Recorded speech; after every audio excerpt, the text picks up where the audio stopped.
Have you ever wished you could go to bed broke and wake up a billionaire? Well, that's exactly what happened to two best friends named Tundi and Bodhi, or at least they thought it would. One sunny afternoon, the two friends were relaxing under a mango tree, watching shiny luxury cars speed past them. Tunde let out a deep sigh.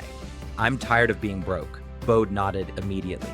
"Me too. My wallet is so empty I can hear an echo every time I open it."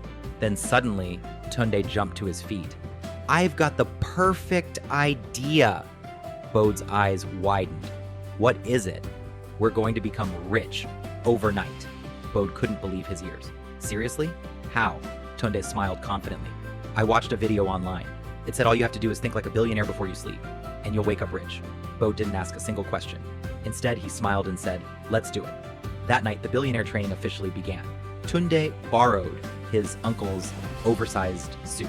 It was so big, it looked like the suit was wearing him.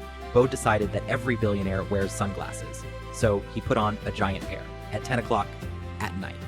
The two friends stood proudly in front of a cracked mirror. "I am rich," shouted Tunde. "I am rich," Bodhi repeated. "I own 10 mansions. I own 20. I have 50 luxury cars. I have 100. Satisfied with their billionaire mindset, they high-fived each other, climbed into bed chair, and slept with huge smiles on their faces. Morning finally arrived. Tundi jumped out of bed like someone who had just won the lottery. He rushed to his wardrobe. He opened it dramatically. Nothing. Just one old shirt and a pair of worn-out slippers. "No problem," he whispered. "My money must be in the bank." He quickly checked his account. Balance, 127 naira and 50 kobo. Silence. Meanwhile, Bodhi was conducting his own investigation. He searched under his pillow, inside the cooking pot, inside the refrigerator. The two disappointed friends met again under the mango tree. Bodhi scratched his head. "I think we forgot one important step." Tunde's eyes lit up again. "You're right, billionaires probably exercise every morning." Without wasting another second, the two friends started jogging. 1, 2, 3. 30 seconds later, both of them collapsed onto the grass, breathing so heavily you'd think they'd run across Nigeria. Bodhi looked at Tunde and gasped. Being rich is definitely easier than jogging. Just then, an elderly woman carrying a basket of fresh oranges walked by. She couldn't stop laughing.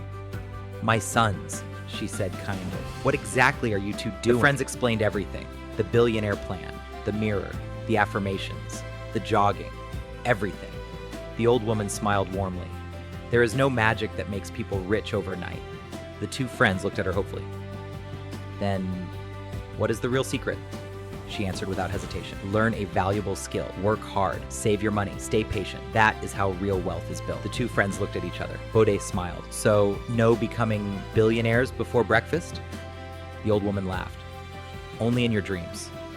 Everyone burst into laughter. Months passed. This time, instead of chasing shortcuts, Tunde learned how to repair phones. Bodhi started making and selling fresh fruit juice, day after day, customer after customer. Their businesses continued to grow. Then one afternoon, they proudly bought their very first motorcycle.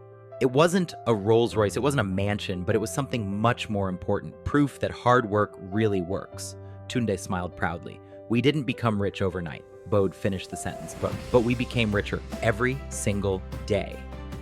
And that's the lesson. There are no real shortcuts to lasting success. Learn valuable skills. Work consistently. Be patient, because the fastest road to success isn't magic. It's showing up every single day.